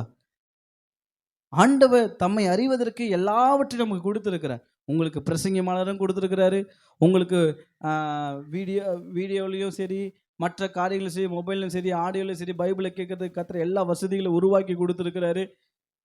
எல்லாவற்றையும் தேவன் செஞ்சாலும் அப்படியே மண்ணு மாதிரி உக்காந்துட்டு இருந்தா நம்ம வேதனை இல்லைங்க, நம்ம சுகபோகமா வாழ்றோம். சுகபோகமா வாழ்றவனுக்கு வண்ணாந்திரத்துல போஷிப்பு வரும், வண்ணாந்திரத்துல கர்த்தர் நடத்துவார் நினைக்காதீங்க. தேவன் உங்களை வண்ணாந்திரத்துல நடத்தணும் அப்படின்னா உங்களுக்குள்ள கிறிஸ்துவை அறிகிற வேதனை இருக்கணும். அல்லேலூயா சொல்லுங்க பார்க்கலாம். ஆமை சொல்லுங்க பார்க்கலாம். தேவனை அறிகிற அறிவுல வளர வளர வளர அந்த வேதனை உங்களுக்குள்ள வரணுங்க. ஐயோ நான் இன்னும் கோபக்காரனா இருக்கிறேனே, எனக்குள்ள இன்னும் சாந்த குணம் வரலையே. கர்த்தர் நம்மளை அழைக்கும் போது எப்படி அழைத்தாரு? வாசிங்க மத்திய எழுதின சுவிசேஷ புஸ்தகம் 11ஆம் அதிகாரம். எப்படி அழைக்கிறார் வாசிங்க. மத்திய எழுதின சுவிசேஷ புஸ்தகம் 11ஆம் அதிகாரம் 28ஆம் வசனத்தை வாசிங்க. வருத்தப்பட்டு பாரம் சுமக்கிறவர்களே, எப்படி கூப்பிடுறாரு சபைக்குள்ள? வருத்தப்பட்டு பாரம் சுமக்கிறவர்களே எல்லாரும் என்ன பண்ணுங்க, நான் உங்களுக்கு என்ன பண்றேன் சொன்னாங்களா? சர்ச்சுக்கு வாங்க, சமாதானமா இருப்பீங்க, இயேசுவை பற்றி கொள்ளுங்க, நிம்மதியா இருப்பீங்க, சுகமா இருப்பீங்க சொன்னாங்களா? சொல்லுங்க, சொன்னாங்களா? சொல்லிட்டு எந்த வசனம் வரைக்கும் சொன்னாங்க?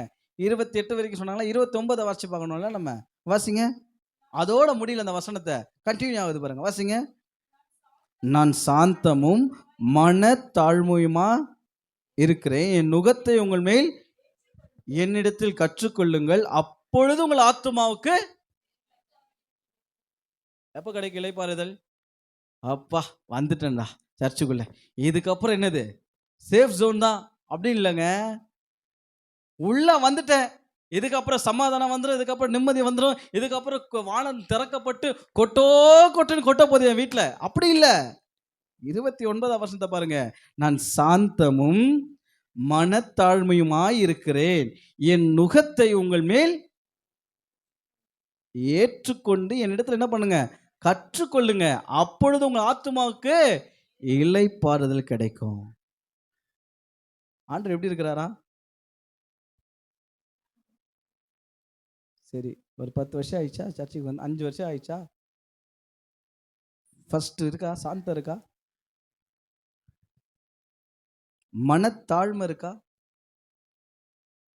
அழுக்கு ட்ரெஸ் போட்டுக்கிட்டு சரியா தலை வாராம அப்படியே பஞ்ச பரதேசி மாதிரி வருது இல்லைங்க தாழ்மை. வேதம் சொல்லுது மனத்தாழ்மை. சொல்லுங்க என்னது? நீ எவ்வளோ உயர்ந்த வஸ்திரம் போட்டிருந்தாலும் உனக்குள்ள உன் இருதயம் எப்படிப்பட்டதா இருக்கணும்? தாழ்மை உள்ளதா இருக்கணும். கொஞ்சம் பணம் கையில் வந்தால் என்ன பண்ணுறது? எங்களை விட பணக்காரன் யாரும் இல்லை இந்த பூமியில். 3 நாளைக்கு முன்னாடி கஞ்சிக்கே கஷ்டப்பட்டேன், அதை மறந்துட்டேன். 3 நாளைக்கு முன்னாடி கஞ்சியே இல்லை உன் வீட்டில், அதை மறந்துட்டேன். கொஞ்சம் பணம் உள்ள வந்தோடனே மனத்தாழ்மை இருக்கா? சபைக்கு வரைய மனத்தாழ்மையா இருக்கிறியா? இது ஆண்டவருக்குள்ள இருந்ததுங்க. வேதம் சொல்லுகிறது, அவர் உன்னதமான தேவனிடத்திலிருந்து இறங்கி வந்தவரா இருந்தாலும் சிலுவை பரியந்தம் தன்மை என்ன பண்ணாரா? தாழ்த்தினாரா. நான் சொல்றேன், நீ எவ்வளவு உயர்வுக்கு போனாலும் உன்னை நீ தாழ்த்தணும். அதுதான் கிறிஸ்துவின் சாயல். அல்லேலூயா சொல்லுங்க பார்க்கலாம். எவ்வளவு பெரிய நபரா ஆனாலும் உன்னை நீ தாழ்த்த தான் தேவன் உன்னை உயர்த்துவார். நீ நினைச்சிடாத நான் இந்த டாப் பொசிஷன்ல இருந்துருவேன்னு. எவரையும் தாழ்த்தவும் எவரையும் உயர்த்தவும் அவரால் முடியும். கர்த்தருக்கு தெரியும் எங்க தட்டினா நீ உட்காருன்னு தெரியும். புரியுதா? உங்களுடைய உடம்புல எத்தனை எலும்பு இருக்கு, எத்தனை நரம்பு இருக்குன்னு உங்களுக்கு தெரியாது. ஆண்டவர் எல்லாம் எண்ணி வச்சிருக்கிறாரு. எங்க தொட்டா உட்காருவேன்னு கர்த்தருக்கு தெரியும். ஆடக்கூடாது, சபைக்குள்ள ஆடக்கூடாது. கர்த்தர் உங்களுக்கு கொடுக்கிற வாழ்க்கையை தாழ்மையோட ஏற்றுக்கிற பழக்கம் உங்களுக்கு இருக்கணும். இன்னைக்கு தாழ்மை இருக்குதா? தாழ்மை இருக்கா உங்களுக்கு? சாந்தமா இருக்கிறீங்களா? எங்க வேதம் சொல்லுகிறது நீதிமொழிகள்ல, பெரிய பட்டணத்தை பிடிக்கிறத பார்க்கிலும் தன் மனதை அடக்கிறவனே அடக்க முடியுதா மனதை? இதெல்லாம் யாருடைய சாயலுங்க? கிறிஸ்து வச்சுட்டு போயிருக்கிறார் நமக்கு இந்த பூமியில. இப்படிலாம் வாழ முடியும்பா, இப்படிலாம் வாழ முடியும். நீ கர்ப்ப வேதனைப்படு, நான் கிறிஸ்துவ போல வாழணும்னு வேதனைப்படு. சபை பாஸ்டர் மாத்திரம் வேதனைப்பட்டு முழங்கால் போட்டு ஆண்டவரே என் ஜனங்களுக்குள்ள தாழ்மையை கொடுங்க, என் ஜனங்களுக்குள்ள சாந்தத்தை கொடுங்கன்னா உனக்கு அதை பற்றி எந்த யோசனை எந்த வேதனை இல்லைன்னா உன் வாழ்க்கையில் மாற்றம் வராது. முதல்ல உனக்குள்ள வரணும், அந்த வேதனை வரணும். கர்த்தர் வண்ணாந்திரத்தில் இந்த ஸ்திரீயை ஏன் போஷித்தா தெரியுமா? அவள் கர்ப்பவதியா இருந்தாள், கர்ப்ப வேதனை உடையவளா இருந்தா. கைகளை உயர்த்தி ஜெபம் பண்ணுங்க. ஆண்டவரே, நான் இந்த பூமியில உண்மை வெளிப்படுத்த எனக்கு உதவி செய்யுங்க. நல்ல கைகளை உயர்த்தி ஆண்டவரே, ஒருவேளை இந்த நாள் வரைக்கும் நான் ஒரு கோபத்திலேயோ ஒரு சண்டையிலும் ஆண்டவரே நான் பொறாமையிலும் பெருமையிலும் இருந்திருக்கலாம். ஆனால் இந்த வார்த்தையின் மூலமாக என்னை தாழ்த்தி அர்ப்பணிக்கிறேன். தேவன் எனக்குள்ள சாந்தத்தை கொடுங்க, தேவன் எனக்குள்ள பொறுமையை தாங்க. இந்த பூமியில் நீ வைத்து போயிருக்கிறதான அடி சுவடுகளை நாங்கள் ஆண்டவரை பின்பற்ற நீர் எங்களுக்கு உதவி செய்யுங்க. இயேசு கிறிஸ்துவின் நாமத்தில் பிதாவே, ஆமென். அல்லேலூயா, அல்லேலூயா. நம்பர் 1, ஏன் கர்த்தர் அந்த ஸ்திரீயை போஷித்தாரு? சொல்லுங்க, ஏன் போஷித்தாரு? ஏன் போஷித்தாரு? கர்ப்ப வேதனை படக்கூடிய நிலையில இருந்தா அவ கர்ப்பவதி. உங்களை என்னைய கர்த்தர் வனாந்தரத்துல போஷிக்கணும்னா நீங்களும் நானும் யாரா இருக்கணும்? ஆமா, இந்த வேதனை எப்பயுமே இருக்கணும். ஐயோ நான் கோவப்பட்டனே, ஐயோ நான் பொறுமையா இல்லை இந்த விஷயத்துல, ஐயோ நான் இப்படி பண்ணிட்டேனே, நான் கிறிஸ்துவை நான் எப்படியாவது வெளி காமிக்கணுமே, என் கிரியைகள் மூலமா வெளி காமிக்கணுமே அப்படிங்கிற வேதனை உங்களுக்கு என்ன பண்ணணும்? எப்பயுமே இருக்கணும். நம்பர் 2, திரும்பி அந்த ஸ்திரீயை குறித்து வாசிப்போம். அதே 12ஆம் அதிகாரம் தொடர்ந்து அந்த 2ஆம் வசனத்தை வாசிங்க. ம் ம் ம் ம்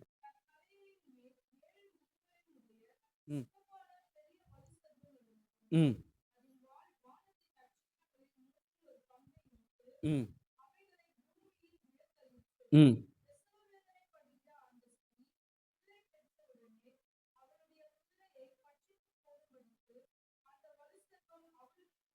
அந்த வலு சர்ப்பம் அவளுக்கு முன்பாக நின்றது.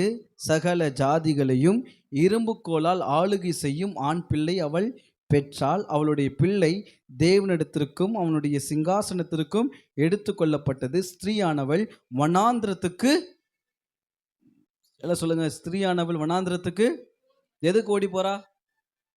ஏன் ஓடி போனா? 4ஆம் வசனம் சொல்லுது பாருங்க. அதன் வாள் வானத்தின் நட்சத்திரங்களில் 1/3 பங்கை இழுத்து அவைகளை பூமியில் விழ தள்ளிற்று.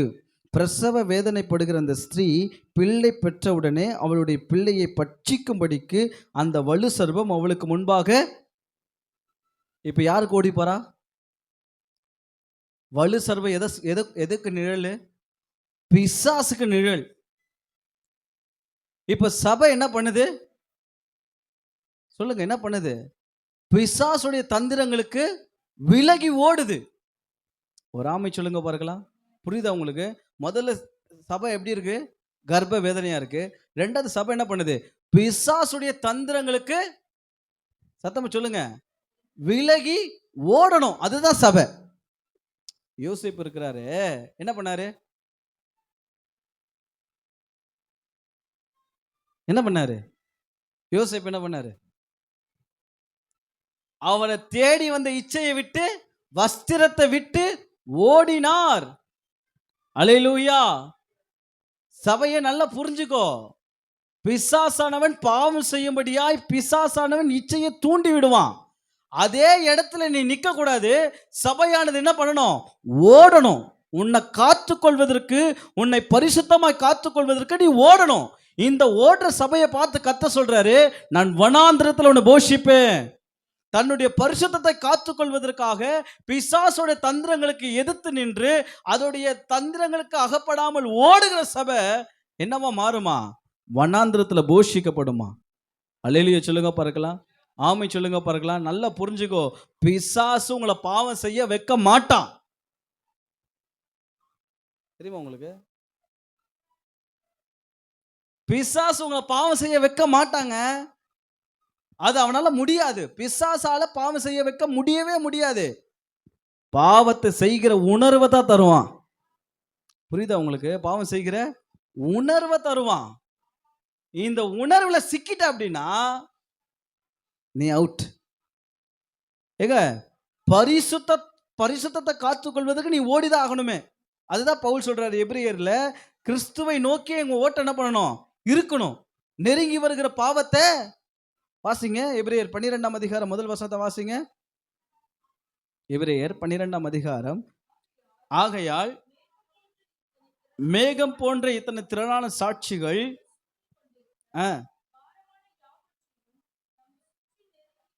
நம்மை சுற்றி நெருங்கி நிற்கிற பாவம் எங்க இருக்கு? நம்மை சுற்றி.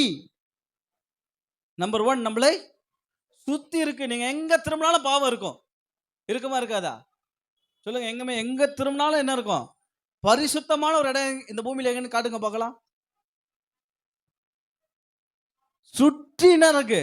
பாவம் இருக்கு. 2வது அது நெருங்கி. பாவம் எப்படி இருக்கு? ரொம்ப நெருக்கத்துல இருக்கு. ஏன் நெருக்கத்துல இருக்கு? நீங்க நல்லா பாருங்க. இப்போ ஆதாம் ஏவாளை பார்த்தீங்கன்னா, ஏவாளை பழம் சாப்பிட வைக்கும்படியா என்ன பண்ணான்? உணர்வு தான் கொடுத்தான். அதை பறிச்சு கொண்டு போய் சாப்பிடுன்னு கொடுத்தானா? சொல்லுங்க, கொடுத்தானா? ஏன்னா அவனால அது முடியாது. உங்களையும் என்னையும் பாவம் செய்ய வைக்க அவனால முடியாது. ஆனா அந்த உணர்வை கொடுக்க முடியும். பார்வதி அவ எப்படி பார்த்தா? ஆஹா, சாப்பிடுறதுக்கு எப்படி இருக்கு? ரொம்ப சுவை பார்க்கவே அழகா இருக்கு. இதை சாப்பிட்டா ரொம்ப டேஸ்டா இருக்குமோ, நான் தேவனை போல மாறுவனும், இதெல்லாம் சீண்டி விடுறான். இப்போ நீங்க தனியா இருக்கும்போது நீங்க பைபிள் எடுத்து வாசிக்கணும் ஒரு எண்ணம் உங்களுக்கு இருக்கும். இன்னைக்கு நம்ம தனியா இருக்கிற நேரம் நம்ம என்ன பண்ணலாம்? பைபிள் எடுத்து வாசிக்கலாம் அப்படின்ற ஒரு எண்ணம் உங்களுக்கு வரும். ஒரு பக்கம் சரி ஜெபம் பண்ணி பைபிளை வாசிச்சு இன்னைக்கு இந்த டைம் நம்ம இப்படியே கொண்டு போகலாம் அப்படின்னு யோசனை வரும்பொழுது, திடீர்னு உங்களுக்கு முன்னாடி என்ன வரும்? கொஞ்ச நேரம் ஃபோனை யூஸ் பண்ணேன். கொஞ்ச நேரம் ஃபோனை யூஸ் பண்ணிட்டு என்ன பண்ண? அதுக்கப்புறம் பைபிளை படி. அதுல என்ன தப்பு இருக்கு? நீ என்ன கெட்ட விஷயமா பார்க்க போற? நல்ல விஷயம். மொபைல்ல வசனம் கேளு. அதை கேட்டுட்டு என்ன பண்ணு? சொல்லுங்க. அதை கேட்டுட்டு என்ன பண்ணு? நீ பைபிளை படி, ஜெபம் பண்ணு. நீ சர்ச்சுக்கு போ. கொஞ்ச நேரம் ஃபோனை பாரு. இப்போ ஃபோன் எடுக்கிறோம். சரி, ஓகே. அந்த சத்தத்துக்கு செவி கொடுத்து என்ன பண்றோம்? ஃபோன் எடுக்கிறோம். இப்போ நம்ம ஃபோனை எடுத்த உடனே நம்ம முன்னாடி வசனம் வந்துடுமா? வராது. என்ன வரும்? சினிமா. இந்த ஆக்டர் இந்த படம் நடிச்சிருக்காரா? தோப்பா, இவரை பத்தி உங்களுக்கு தெரியுமா? இந்த பிரபல நடிகர் எங்க போனார் தெரியுமா உங்களுக்கு? அப்படின்னு ஒரு ஆட் வரும். வந்து என்ன பண்ணுவீங்க? உள்ள போவீங்க. ஆக்சுவலா நீங்க ஃபோன் எடுத்தது எதுக்கு? நீங்க ஃபோன் எடுத்தது எதுக்கு? வசனம் பார்க்கறதுக்காக. ஆனா ஃபோனை உள்ள ஓபன் பண்ணோம்னா என்ன வருது? இந்த ஆக்டர், இந்த படம் தான் ரிலீஸ் ஆகணும்னு ரொம்ப நாளா பார்த்துட்டு இருந்தேன். பரவாயில்ல பார்க்கலாம் அப்படின்ட்டு உள்ள போறேன். உள்ள போனா என்ன ஆகுது? 5 நிமிஷம் இதை பார்த்துட்டு நம்ம என்ன பண்ண போறோம்? திரும்பி பைபிளை படிக்க போறோம். இதை பார்த்துட்டே இருக்கும் பொழுது அடுத்தது என்ன நடக்குது? திரும்பி அடுத்த ஆடு வருது. என்ன ஆடு? இந்த ட்ரெஸ் தான் தேடிட்டு இருந்தேன் நான். இந்த ட்ரெஸ்ஸை தான் தேடிட்டு இருந்தேன். இந்த ட்ரெஸ்ஸு ஐயோப்பா எத்தனை கடை ஏறி இறங்குன்னு அந்த கலர் கிடைக்கவே இல்லை. இப்போ இந்த ஃப்ளிப்கார்ட்டில் என்ன பண்ணிச்சு? இந்த கலரு வந்துருச்சு. உடனே என்ன பண்ணுறது? அதுக்குள்ளே போகிறது. அதுக்குள்ளே போய் ட்ரெஸ்ஸை பார்த்துட்டு ரேட் அதிகமாக திரும்பி பின்னாடி வருது. திரும்பி என்ன பண்ணுது? அங்கேயே தான் யூட்டர்ன் பண்ணி சுற்றிட்டே இருக்கிற தவிர உன்னால் அதை விட்டு என்ன பண்ண முடியல. கரெக்டா? உண்மையா? இது மொபைல் அடிக்டில் இருக்கிறவங்க. இன்னும் டிவி அடிக்டில் இருப்பாங்க, பார்த்துருக்கீங்களா? இன்னைக்கு நான் ஜெபம் பண்ணிட்டு பைபிள் படிக்கணும் என்ற எண்ணம் உள்ள இருக்கும். எப்பா இன்னைக்கு லீவுப்பா, இன்னைக்கு நம்ம கொஞ்சம் ஃப்ரீயாக இருக்கிறோம், கொஞ்சம் பைபிளில் படிச்சுட்டு என்ன பண்ண போகிறோம்? ஜெபம் பண்ண போகிறோம் அப்படின்ற ஒரு எண்ணம் வரும். எண்ணம் வரும்போது மைண்டில் வரும், இன்னைக்கு என்ன கிழமை? சண்டே. 6 மணிக்கு சன் டிவியில் படம் போடுவான், அதை பார்க்கணும். நம்ம பார்த்துட்டு என்ன பண்ணலாம்? சொல்லுங்க. ஆமாம், ரொம்ப ரொம்ப நாள் கழித்து போடுறான் அந்த படத்தை பார்க்கணும். பார்த்துட்டு பைபிள் படித்து ஜெபம் பண்ணிட்டு என்ன பண்ணுவோம் நம்ம? அதுக்கப்புறம் நம்ம ஆவிக்குரிய பட்டயத்தை எடுப்போம் அப்படின்ட்டு போகிறது. போயிட்டு உக்காந்துட்டு என்ன பண்ணுறது? டிவியை பார்க்குறது. 3 மணி நேரம் 3 மணி நேரம் படத்தை 4 மணி நேரம் 4.5 மணி நேரம் போட்டுட்டு அப்படியே பார்த்து என்ன ஆகிடும்? டயர்டாகிடும். டயர்டாகிடும் ஆகும்.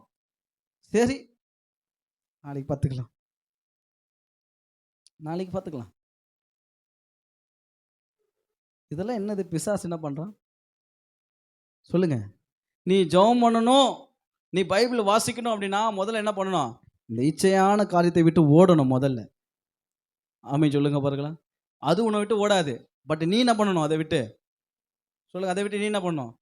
ஏங்க, நம்ம நீங்க நிக்கிற இடத்துல ஒரு மிகப்பெரியதான பயங்கரமான ஒரு காரியம் நடக்குது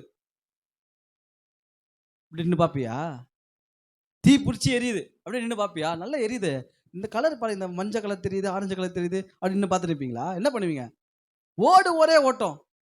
ஓடுவீங்களா? ஓட மாட்டீங்க. ஏன் ஓடுறீங்க? என்ன காப்பாத்திக்கணும், என்ன நான் எப்படியாவது காப்பாத்திக்கணும். அதே போலதாங்க பிசாசானவன் இச்சையான காரியங்களை கொண்டு வரும்போது நீ ஓடணும். நீ ஓடுற சபையா இருக்கணுங்க. இன்னைக்கு சபைக்குள்ள உலகம் வந்துருச்சு.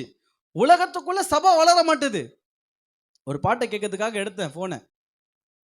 ஒரு ஒரு ஷார்ட்ஸில் ஒரு சாங் ஒன்று, கிறிஸ்டின் சாங் நல்லா இருந்தது. அப்படின்ட்டு என்ன பண்ணேன், அந்த சாங்கை சரி ஃபுல்லாக கேட்டு சர்ச்சில் ப்ராக்டிஸ் பண்ணலாம் அப்படின்ட்டு அந்த சாங் கேட்கலான்னு ஓப்பன் பண்ணேன். ஓப்பன் பண்ணி ஒரு 2 மினிட்ஸ் தான் கேட்டிருப்பேன்னு. கேட்ட உடனே என் இருதயத்தில் வந்து அந்த வீடியோ பார்த்த உடனே அந்த பாட்டும் பிடிக்கல, அந்த வீடியோவும் பிடிக்கல. பின்னாடி நிற்கிற எல்லா லேடிஸ் என்ன பண்ணுதுன்னா, ஃபேஷனாக ட்ரெஸ் போட்டு நின்றுட்டு இருக்குது. எங்க வேதம் சொல்லுகிறது, பரிசுத்த அலங்காரத்துடனே கர்த்தரை எப்படி தொழுது கொள்ளுங்க? பரிசுத்தத்தோடு தொழுது கொள்ளு. உன்னை பார்க்கும் போதே அருவருப்பா இருக்கு, உன் ஆராதனை வந்து அது பரிசுத்தமா இருக்குமா? நீ தேவனை ஆராதிக்கிற, யாரை ஆராதிக்கிற? தேவன் என்கின்ற பேரை சொல்லி நீ பிசாசை ஆராதிக்கிற. அது உன்னையே அறியாம பிசாசு உன்னை வச்சு வஞ்சனையா ஏமாத்திட்டு இருக்கிறான். எங்க அநேக கர்த்தர்கள் உண்டுன்னு பவுல் எழுதுகிறாருங்க வேதத்துல. கர்த்தர் ஒருவர் மாத்திரம் இல்ல, அநேக கர்த்தர்களும் உண்டு, கர்த்தத்துவங்களும் உண்டு. அதை கொண்டு ஏமாத்துற கூட்டமும் உண்டு. என் நாமத்தை சொல்லி பிசாசனவன் வருவான் இயேசு எழுதி வச்சுட்டு போயிருக்கிறாரு. ஒருத்தர் இயேசு சொல்லிட்டானா அவன் இயேசுவை சரியா பின்பற்றுகிறவனா இல்ல. அவனுக்குள்ள அருவருப்பு இருந்தா அவன் இயேசுவை பின்பற்றுகிறவன் அல்ல. பரிசுத்தமே இயேசுவை தொழுது கொள்வதற்கு ஒரு அலங்காரமா இருக்கு. பரிசுத்தம் இல்லாமல் தேவனை தொழுது கொள்ளவே முடியாதாங்க. பாட்டில் ஆடம்பரம், பாட்டில் வந்து உலகத்துக்குரியதான ட்ரெஸ்ஸை போட்டுட்டு நீ ஆடுவ, கடைசியாக இயேசுன்னு முடிச்சா நீ கர்த்தரை ஆராதிக்கிறியா? இல்லைங்க. பரிசுத்தம் இருந்தால் தான் தேவனை ஆராதிக்க முடியும். பரிசுத்தம் இருந்தால் தான் தேவனை தரிசிக்க முடியும். இதை நம்புறன்றவங்க கைகளை உயர்த்தி அல்லேலூயா சொல்லுங்க பார்க்கலாம். எப்படி இருந்தாலும் சபை எப்படி இருந்தாலும் வளரணும் இல்லைங்க.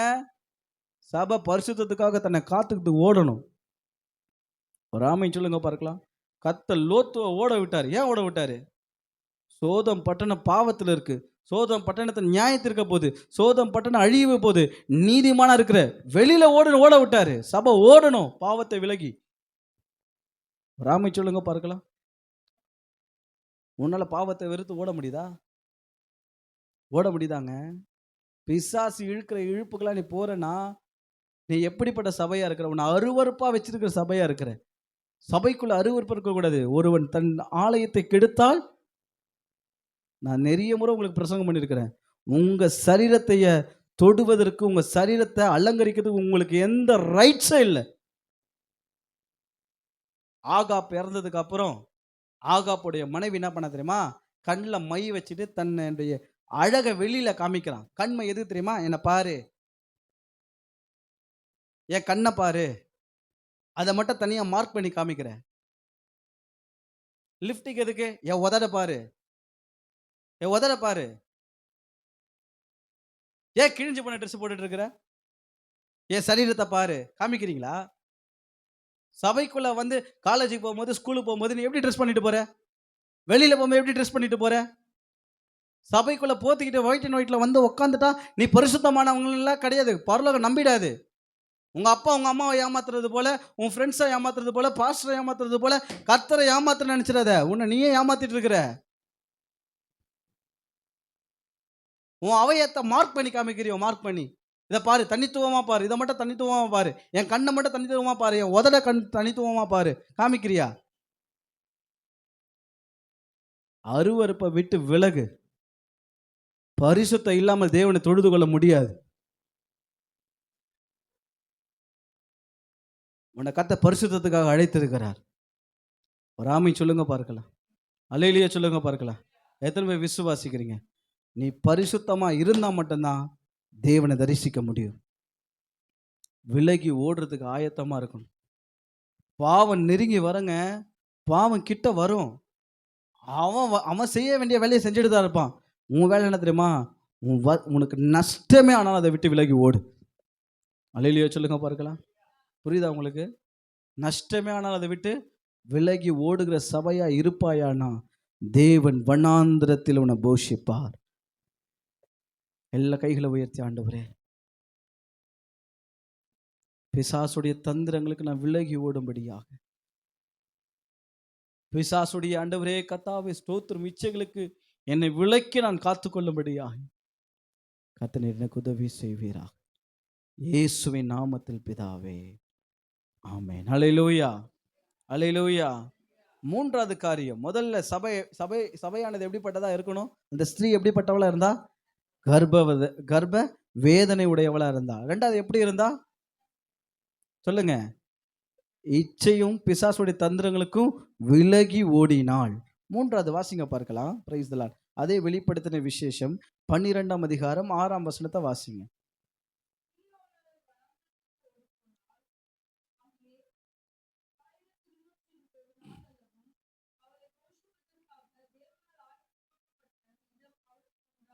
தேவனால் ஆயத்தமாக்கப்பட்ட இடம் அவளுக்கு.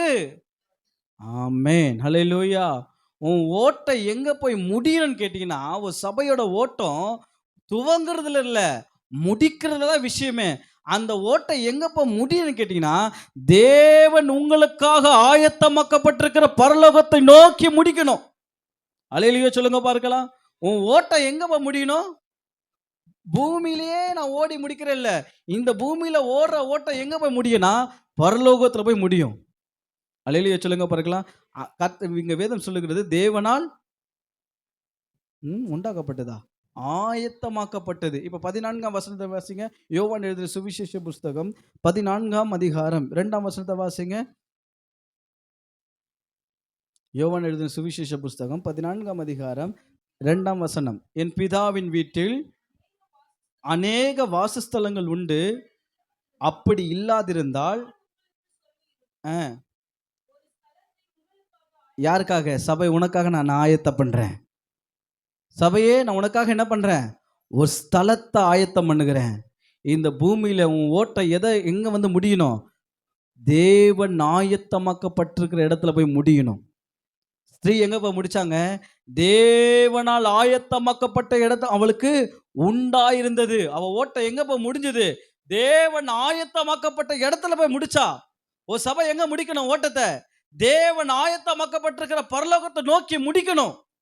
அல்லேலூயா சொல்லுங்க பார்க்கலாம். எங்க வாழ்க்கையை எங்க துவங்குறன்றதுல விஷயமே கிடையாதுங்க. சிம்சனை குறித்து நம்ம வாசிக்கிறோம், சிம்சனுடைய துவக்கத்தை குறித்து வாசிக்கிறோம், அவன் பலத்தை குறித்து வாசிக்கிறோம், அவன் எப்படிப்பட்டவனா வாழ்ந்தான் என்றதை வாசிக்கிறோம். ஆனா அவன் முடிவு என்னவாச்சு?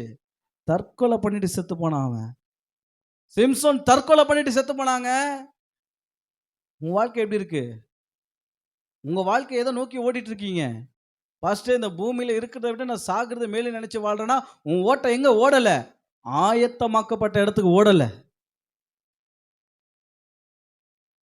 உன் ஓட்டம் ஆயத்தமாக்கப்பட்ட இடத்துக்கு ஓடுமானால், இந்த ஓட்டத்தை ஓடுவதற்கு கர்த்தர் நமக்கு ஒரு தேற்றரவாளனை கொடுத்திருக்கிறாரு. வாசிங்க பார்க்கலாம். இந்த இடத்துக்கு நீ தனியா போக முடியாது. வாசிங்க 17ஆம் அதிகாரம். யோவான் எழுதின சுவிசேஷ புஸ்தகம் 16ஆம் அதிகாரம். Praise the Lord. அதன் 17ஆம் வசனத்திலிருந்து வாசிங்க.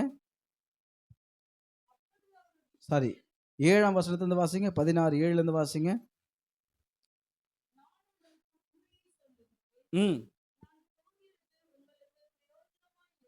ம் ம் ம் ம் ம் அவர் வந்து பாவத்தை குறித்தும் நீதியை குறித்தும் நியாய தீர்ப்பை குறித்தும் உலகத்தை கண்டித்து உணர்த்துவார். வருகிறவர் யாரு? நல்லா பாருங்க. 17ஆம் வசனத்தை பாருங்க. வருகிறவர் யாரு? Very good. வருகிறவர் யாரு? வருகிறவர் யாரு? தேற்றரவாளனா யாரு? அந்த தேற்றரவாளன் அந்த பேருக்கு என்ன மீனிங்கு? உங்களை தூக்கி மடியில உட்கார வச்சு அழாதீங்க, அது பேர் தான் தேற்றரவாளன். தேற்றுகிறாரு, என்ன தேற்றுகிறாருக்கு பேர் தான் என்ன சொல்லுவாங்க. ஆனா அவர் என்ன பண்றாரா? 8ஆம் வசனம், அவர் வந்து பாவத்தை குறித்து நீதியை குறித்து நியாய தீர்ப்பு குறித்து உலகத்தை தேற்றி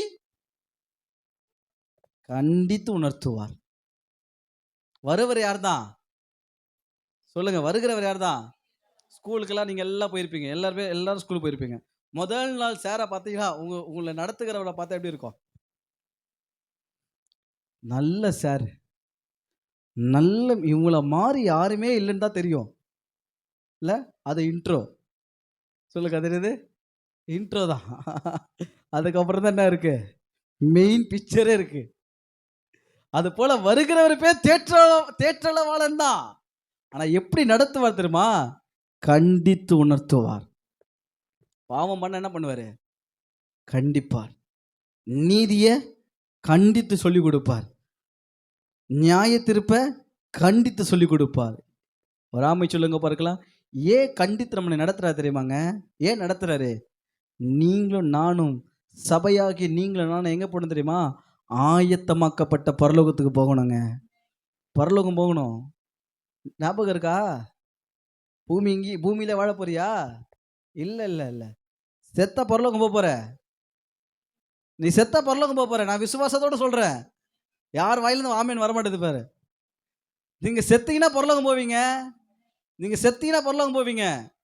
எப்ப தெரியுமா? ஆவியானவரால் நடத்தப்படும் பொழுது. நீ உங்க சுயத்துல ஓடுறதுனால இல்லைங்க, உங்க இஷ்டத்துக்கு ஓடுறதுனால இல்ல. கர்த்தருடைய ஆவியானவர் சபையை நடத்தணுங்க. பாஸ்டர் நடத்தக்கூடாது சபையை. யார் நடத்தணும்? ஆவியானவர் நடத்தணும் சபையை. ஆமை சொல்லுங்க பார்க்கலாம். உன் குடும்பத்தை ஆவியானவர் இடத்துல ஒப்புக்கொடு. உன் வாழ்க்கையை கர்த்தருடைய ஆவியானவருடைய கரத்துல ஒப்புக்கொடு. அவர் நடத்துவார்னா இது ஸ்ட்ரைட்டா போய் எங்க முடியும் கேட்டீங்கன்னா, பரலோகத்துல போய் முடியும். கர்த்தர் ஆயத்தமாக்கப்பட்ட ஸ்தலத்துல போய் முடியும். நம்புறவங்க நல்ல கைகளை தட்டி தேவனை மகிமைப்படுத்துங்க. அல்லேலூயா, அல்லேலூயா. ஓட்ட தெரியாதவங்க கிட்ட வண்டியை கொடுத்தா என்ன ஆகும்? ஓட்ட தெரியாதவங்க கிட்ட வண்டி கொடுத்தா என்ன ஆகும்? ஆக்சிடென்ட்ல போய் முடியும். ஓட்ட தெரிஞ்சவங்க வண்டி கொடுத்தா போக வேண்டிய இடத்துல போய் சேருவீங்க. உன் வாழ்க்கையை உனக்கு ஓட்ட தெரியாது. உண்மை தானே? பாஸ்டர் தெரியல பாஸ்டர், என் ஒய்ஃபை எப்படி டீல் பண்ணுறதுன்னு தெரியல, என் கணவரை நான் எப்படி டீல் பண்ணுறது தெரியல, என் பிள்ளைங்களை எப்படி நான் மெயின்டைன் பண்ணுறதுன்னு எனக்கு தெரியல.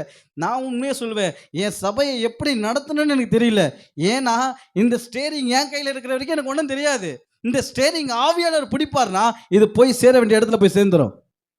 அல்லேலூயா சொல்லுங்க பார்க்கலாம். இது போய் சேர வேண்டிய இடத்துல போய் சேர்ந்துருங்க. எப்போ சேரும்? எப்போ சேரும்? அவரால் நடத்தப்படும் பொழுது. நீங்களும் நானும் சபையானது யாரால் நடத்தப்படும் தெரியுமா? கர்த்தருடைய ஆவியானவரால் நடத்தப்படும் போது தான் ஆயத்தமாக்கப்பட்ட ஸ்தலத்தில் போய் உட்கார முடியும். அல்லேலூயா சொல்லுங்க பார்க்கலாம். உங்கள் இஷ்டத்துக்கு ஓடுறீங்க, உங்கள் இஷ்டத்துக்கு வாழ்றீங்கன்னா நீங்கள் பரலோகம் போக முடியாது.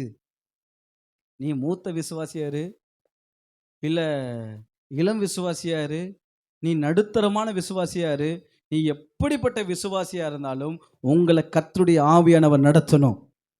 அல்லேலூயா சொல்லுங்க பார்க்கலாம். உங்க குடும்பத்தை கர்த்தருடைய ஆவியானவர் நடத்தணும்.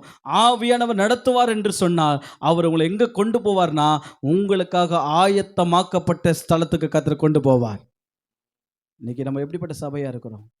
வனாந்திரத்தில் கர்த்தர் உங்களை போஷிக்கணுமா? உங்களுக்கு வேண்டியதை தந்து கர்த்தர் உங்களை போஷிக்கணுமா?